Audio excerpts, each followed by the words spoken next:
আসসালামু আলাইকুম সুপ্রিয় শিক্ষার্থীবৃন্দ, ম্যাথমেটিক্স একাডেমির আরও একটি পর্বে সবাইকে স্বাগত জানাচ্ছি। আজকে আমরা নবম শ্রেণী গণিত বইয়ের 120 পৃষ্ঠার এই যে মাথা খাটাও এই অঙ্কগুলো সমাধান করে দেখাবো। শুরু থেকে শেষ পর্যন্ত সাথে থাকার আহ্বান রইল। যারা আমার চ্যানেলটিতে নতুন তাদের যদি আহ্বান থাকবে, যদি আমার ক্লাসটা ভালো লাগে শুরু থেকে শেষ পর্যন্ত দেখার পর, তাহলে অবশ্যই কমেন্ট করবেন এবং আপনার বিদ্যালয়ের নামটা জানিয়ে যাবেন। তো কথা না বাড়িয়ে আমরা প্রশ্নে চলে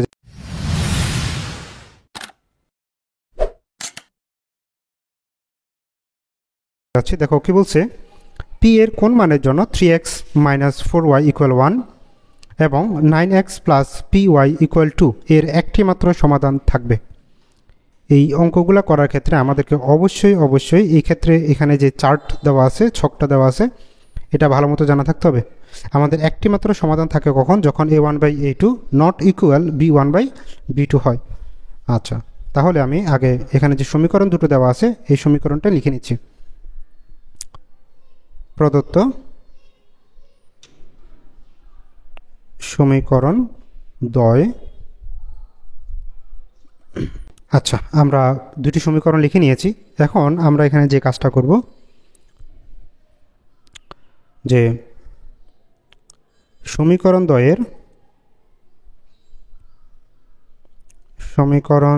দ্বয়ের প্রশ্ন বলছিল কি একটি মাত্র সমাধান, দ্বয়ের একটি মাত্র সমাধান থাকবে, একটি মাত্র সমাধান থাকবে যদি এই যে শর্তটা a1/a2 নট ইকুয়াল b1/b2 হয়। এই কথাটা আমরা এখানে লিখব, যদি a1/a2 নট ইকুয়াল b1/b2 হয়। এখন আমরা এখানে যে কাজটা করব, এখন a1/a2 হচ্ছে কত? এখানে দেখো এই a1 মানে হচ্ছে কত? x এর সহগ, আর a2 মানে হচ্ছে কত? নিচের x এর সহগ। তাহলে উপরের xটার সহগ হচ্ছে কত? 3, নিচের xটার সহগ হচ্ছে 9, নট ইকুয়াল, এখানে y এর সহগ হচ্ছে কত? -4, এটা হচ্ছে b1, এখানে y এর সহগ হচ্ছে শুধু p, এটা হচ্ছে b2। আশা করি আপনারা এই পর্যন্ত বুঝতে পারছেন। আপনাকে যেটাই প্রশ্নে বলুক, এখানে যদি বলে একটি মাত্র সমাধান তাহলে এখানে নট ইকুয়াল দিবেন, যদি বলে একাধিক সমাধান থাকবে বা অসংখ্য সমাধান তাহলে এখানে কী হবে? a1/a2 b1/b2 = c1/c2 দিয়ে আমরা কাজ করব। তো আমাদের যেহেতু একটি মাত্র সমাধানের কথা বলছে তাই আমরা নট ইকুয়াল দিয়ে দিয়েছি। তারপরে দেখো এখানে আমরা ক্যালকুলেশন করে পি এর মানটাকে আলাদা করে নিব। আমরা আগে সমান চিহ্ন থাকলে যেভাবে কাজ করতাম এখানে ঠিক একই রকমভাবে কাজ করব, তবে সমানের জায়গায় আমরা সমান নয় অর্থাৎ নট ইকুয়াল এই চিহ্নটা ব্যবহার করব। তো পি এর সাথে যদি গুণ করি তাহলে আমরা পাচ্ছি এখানে 3p নট ইকুয়াল 9 × 4 মানে 36, আর এখানে মাইনাস চিহ্নটা থাকবে, বা পি নট ইকুয়াল, পি এর সাথে এটা গুণ আছে, এদিকে গেলে কী হয়ে যাবে? ভাগ হয়ে যাবে, -36/3। তো আমরা জানি 3 দিয়ে এটাকে ভাগ করলে পাবো হচ্ছে কত? 12। সুতরাং পি নট ইকুয়াল -12, অর্থাৎ এই পি এর মান যদি -12 না হয় তাহলেই কেবল এখানে একটি মাত্র সমাধান পাওয়া যাবে। তার মানে বলতে পারি অতএব পি এর মান -12 ব্যতীত অন্য সকল বাস্তব সংখ্যার জন্য সমীকরণ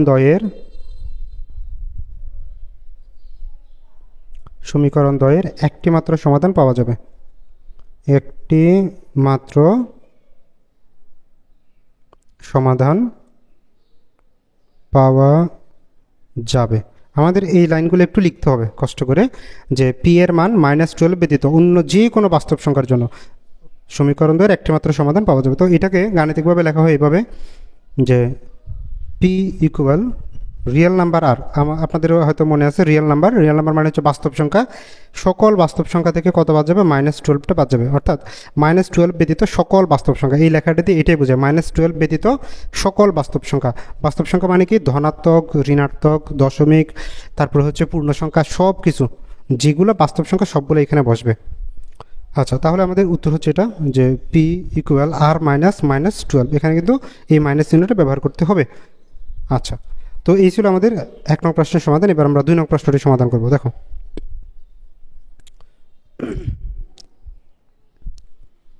2 নং প্রশ্ন বলা হচ্ছে আর এর কোন মানের জন্য, এখানে একটা সমীকরণ আছে, এখানে একটা সমীকরণ দুটি কোনো সমাধান পাওয়া যাবে না। তাহলে আমরা কোনো সমাধান পাওয়া যায় না কখন সেটা একটু দেখি। যদি দেখি a1/a2 ইকুয়াল b1/b2, মানে a1 b1 এই দুটো সমান আছে, নট ইকুয়াল c1/c2, তাহলে এটাতে বলছি কোনো সাধারণ সমাধান নেই, এই ক্ষেত্রে কোনো সমাধান পাওয়া যাবে না। আচ্ছা, তাহলে প্রদত্ত সমীকরণ দুটো আমরা আগে লিখে নিচ্ছি।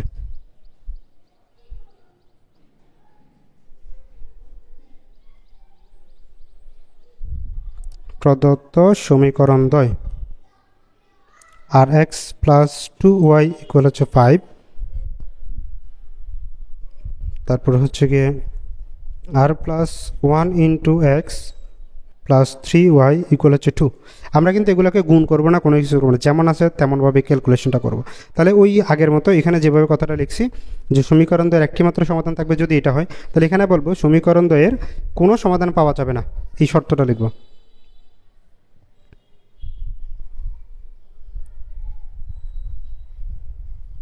সমীকরণ দ্বয়ের কোনো সমাধান পাওয়া যাবে না যদি a1/a2 equal b1/b2 not equal c1/c2 হয়। আশা করি আপনারা এই অংশটা বুঝতে পারছেন। আমরা শুধু কী করব, প্রশ্নে যে শর্তটা বলবে সেই শর্ত অনুসারে আমাদের এখানে ছক থেকে লেখাটা লিখে দেব যে কোনো সমাধান পাওয়া যাবে না যদি a1/a2 equal b1/b2 not equal c1/c2 হয়। এখন আমরা এই মানগুলো বসাবো। a1 মানে হচ্ছে কি এক্সের সহগ, এক্সের সহগ এখানে কত আছে আর, তাহলে এখানে আমরা লিখে দিই যে বা আর ডিভাইডেড বাই, সরি এটা হচ্ছে a2, এটা b2, এটা c2 আর, এবং নিচের এক্সের সহগ হচ্ছে কি আর প্লাস 1, তাহলে এখানে হবে আর প্লাস 1 ইকুয়াল বি হচ্ছে কি ওয়াইয়ের সহগ হচ্ছে 2, এখানে ওয়াইয়ের সহগ হচ্ছে কত 3, নট ইকুয়াল c1c2, এটা হচ্ছে কত 5/2, তাহলে 5/, এবার দেখো আমরা পেয়ে গেলাম হচ্ছে কি r/r plus 1 equal 2/3 not equal 5/2। তো এখানে আমাদের যে বিষয়টা একটু খেয়াল রাখতে হবে যে আমরা এখন কোন জিনিসটা নিয়ে কাজ করব, এটার সাথে এটা নিয়ে কাজ করবো না এটার সাথে এটা নিয়ে কাজ করবো। তুমি যদি খেয়াল করো এখানে শর্তটা বলছে কি যে 2/3 নট ইকুয়াল 5/2, এই জিনিসটা কিন্তু শর্ত যে 2/3 আর 5/2 এই দুইটা জিনিস সমান নয়। তার মানে আমার এখন দেখতে হবে এই দুইটা জিনিস সমান করতে হবে, ঠিক আছে, এই দুইটা জিনিস কি করতে হবে, সমান করতে হবে। তাহলে আমরা নিব যে এটার সাথে এটাকে, তাহলে আমরা লিখতে পারবো যে এখন r divided by r plus 1 equal 2/3, বা আর গুণন যদি করে দিই 3 সাথে যদি আর গুণ করি তাহলে পাচ্ছি আমরা 3r ইকুয়াল 2 এর সাথে যদি গুণ করি তাহলে 2r, 2 এর সাথে 1 গুণ করলে হচ্ছে কত 2, বা এখানে 3r মাইনাস এই 2rকে পাশে নিয়ে আসো মাইনাস 2r ইকুয়াল 2, তাহলে 3r থেকে 2r যদি যায় তাহলে আর থাকে r ইকুয়াল 2। তার মানে আর এর মান যদি 2 বসাই, আমরা দেখতে পাচ্ছ আর এর মান যদি 2 বসাই তাহলে আমার এই সমীকরণে কোনো সমাধান পাওয়া যাবে না। তাহলে আর এর মান 2 কি কেমনে হয় তুমি একটু দেখো, আর এর মান যদি এখানে 2 বসাই, এখানে 2 প্লাস 1 তার মানে 3, 2/3, তাহলে 2/3 এই দুইটা মিলে যাচ্ছে, কিন্তু এখানে কত 5/2 এইটা মিলতেছে না। তো আমাদের প্রশ্ন তো এইটাই চাইছে যে প্রথম দুইটা মিলতে পারবে কিন্তু তৃতীয়টা কি হবে না, মিলবে না। তার মানে আমরা বুঝলাম যে আর এর মান 2 হলে এই সমীকরণে কোনো সমাধান পাওয়া যাবে না। সুতরাং আর ইকুয়াল 2 হলে সমীকরণ দ্বয়ের কোনো সমাধান পাওয়া যাবে না। আশা করি আপনারা এই প্রশ্নটির সমাধান বুঝতে পারছেন। এবার আমরা যাব এর পরের প্রশ্ন অর্থাৎ 3 নং প্রশ্নে।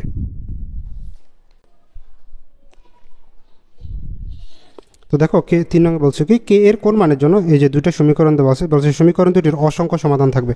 তো অসংখ্য সমাধান কখন থাকে, আমরা দেখতে পাচ্ছি অসংখ্য সমাধান থাকবে হচ্ছে যখন তিনটা অনুপাত সমান থাকবে, a1/a2 equal b1/b2 equal c1/c2 হয়। তাহলে আমরা প্রথমে সমীকরণ দুটোকে লিখে নিচ্ছি।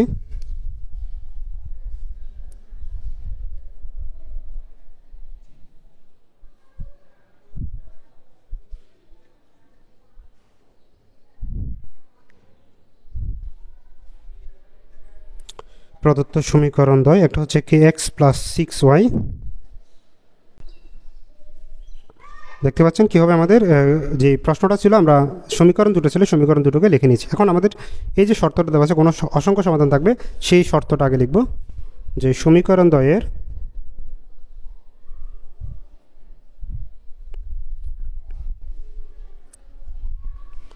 অসংখ্য সমাধান থাকবে যদি a1/a2 equal b1/b2 equal c1/c2 হয়। এখন আমরা এই শর্ত অনুসারে মানগুলো লিখে নেব, যে সুতরাং a1/a2, a1 হচ্ছে কি এক্সের সহগ হচ্ছে k হচ্ছে কি আমাদের a1, নিচে এক্সের সহগ হচ্ছে k-1, তাহলে এটা হচ্ছে k-1 ইকুয়াল b1 মানে হচ্ছে কত 6, b1 মানে 6, b2 হচ্ছে কত 4 ইকুয়াল এখানে হচ্ছে কি k ডিভাইডেড বাই 5 - k। আমরা উপরের তথ্য অনুসারে সমীকরণ দুটোকে লিখে নিলাম, মানে তথ্য অনুসারে অনুপাতগুলো লিখে নিলাম। এখন হচ্ছে ক্যালকুলেশন করে k এর মানটা বের করার পালা। এখন দেখো k এর মান কীভাবে বের করা যায়। এখানে মাঝখানে হচ্ছে শুধুমাত্র সংখ্যা, দুই পাশে দুইটাতে কি আছে, চলক আছে। তাহলে আমরা এই প্রথম যে অনুপাত, এটার সাথে এটাকে নিব, নিয়ে k এর মানটাকে আমরা বের করে ফেলবো।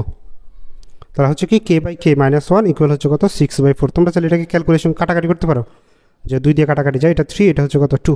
আচ্ছা কেটে দেখাই, k/k-1 ইকুয়াল 2 দিয়ে কাটলে এটা হচ্ছে 3, 2 দিয়ে কাটলে এটা হচ্ছে 2 ইকুয়াল k/5 - k। ওকে, তো প্রথমে কি করব, k/k-1 ইকুয়াল হচ্ছে 3/2 নিব।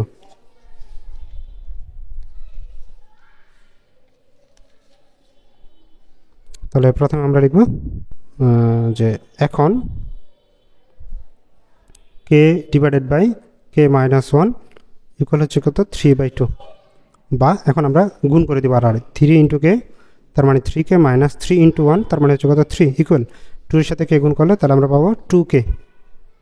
এবার k-গুলোকে এক পাশে নিয়ে এসে আমরা 3k প্লাস 2k এদিকে আসলে হয়ে যাবে -2k, -3 হয়ে যাবে +3। তাহলে আমরা দেখতে পাচ্ছি 3k থেকে 2k গেলে হচ্ছে শুধু k ইকুয়াল 3। এখন আমরা এই অংশটাও করে দেখব যে k এর মান কত আসে, একই আসে কিনা। তা আবার k/5 - k ইকুয়াল হচ্ছে কত 3/2। আবার k/5 - k ইকুয়াল হচ্ছে কত 3/2। একবার দেখি, 5 - k ইকুয়াল হচ্ছে 3/2। ওকে, তো এখন আমরা আবার গুণ করবো এটাকে।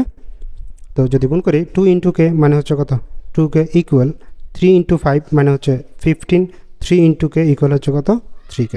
তো 3kটাকে আমরা এই পাশে নিয়ে আসবো, যে 2k -3k হয়ে যাবে কি +3k ইকুয়াল হচ্ছে 15। এখন এখান থেকে আমরা কি করব, যোগ করে দেবো, যেহেতু প্লাস, তাহলে পাচ্ছি আমরা 5k ইকুয়াল হচ্ছে 15, বা k ইকুয়াল 15 ডিভাইডেড বাই 5, এ ভাগ হয়ে যাবে, আসলে কত 3। তার মানে সুতরাং k এর মান এখানেও কত পেলাম 3। অর্থাৎ আমরা উভয় ক্ষেত্রে দেখতেছি k এর মানটা একই। তুমি চাইলে কিন্তু এই অংশ করে উত্তর দিয়ে দিতে পারতে, তা দুটো করে দেওয়াটাই হচ্ছে উত্তম। তাহলে আমরা বলতে পারি যে অতএব k ইকুয়াল 3 হলে অসংখ্য সমাধান পাওয়া যাবে।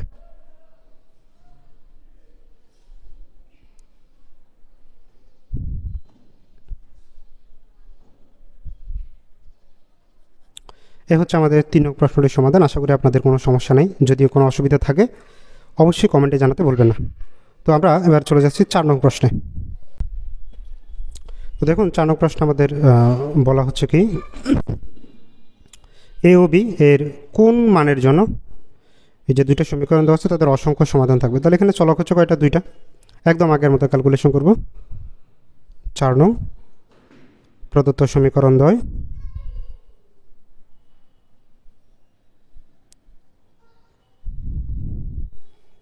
হচ্ছে কত, এখানে 3x minus a plus 1 into y equal 2b minus 1। তারপর এটাতে আছে আমাদের 5x plus 1 minus 2a into y equal হচ্ছে কি 3b। ওকে, তো আমরা সমীকরণ দুটোকে লিখে নিলাম। এখন হচ্ছে অসংখ্য সমাধানের শর্তটা লিখব।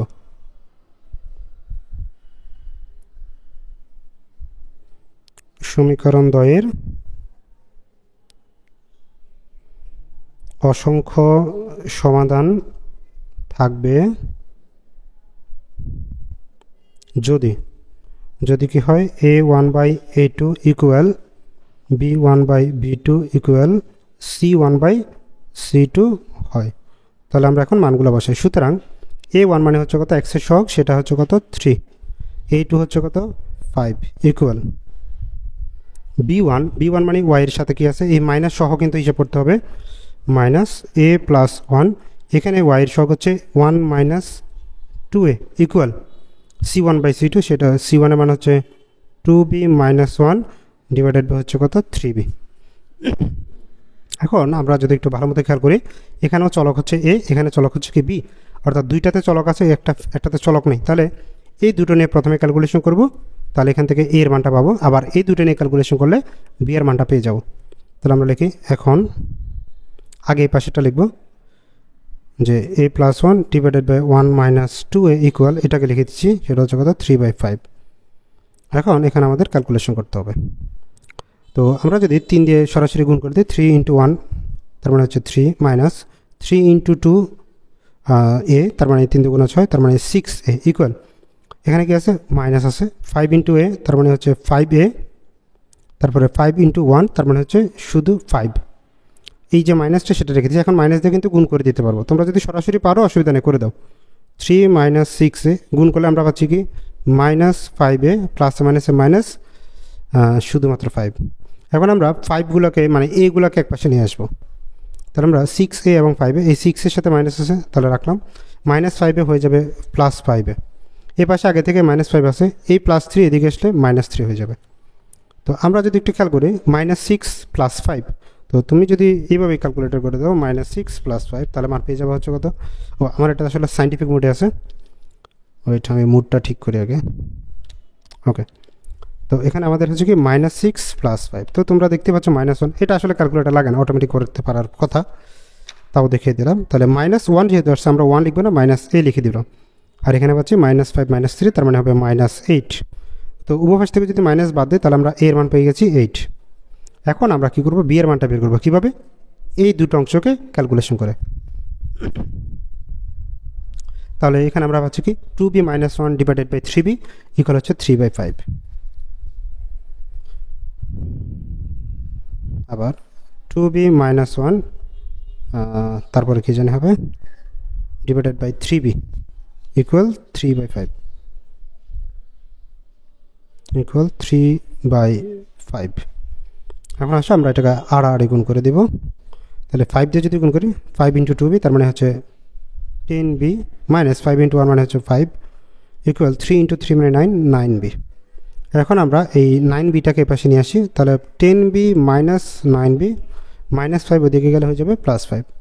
তো 10b থেকে 9b গেলে আমরা পাচ্ছি শুধু b ইকুয়াল হচ্ছে 5। তাহলে আমাদের উত্তর হয়ে গেল যে নির্ণয় সমাধান a, b ইকুয়াল, আমরা লিখতে পারি এর মান ছিল আমাদের 8 আর b এর মান হচ্ছে 5। এটা হচ্ছে আমাদের উত্তর। আশা করি এই টাইপের অঙ্কগুলোতে আপনাদের আর কোনো অসুবিধা হওয়ার কথা না, তাও যদি কারণ অসুবিধা থাকে, যদি বুঝতে অসুবিধা হয়, অবশ্যই কমেন্ট বক্সে জানাবেন, আমি উত্তর দেওয়ার চেষ্টা করব। তো দেখা হচ্ছে পরের ভিডিওতে, সে পর্যন্ত সবাই ভালো থাকবেন, সুস্থ থাকবেন। আসসালামু আলাইকুম।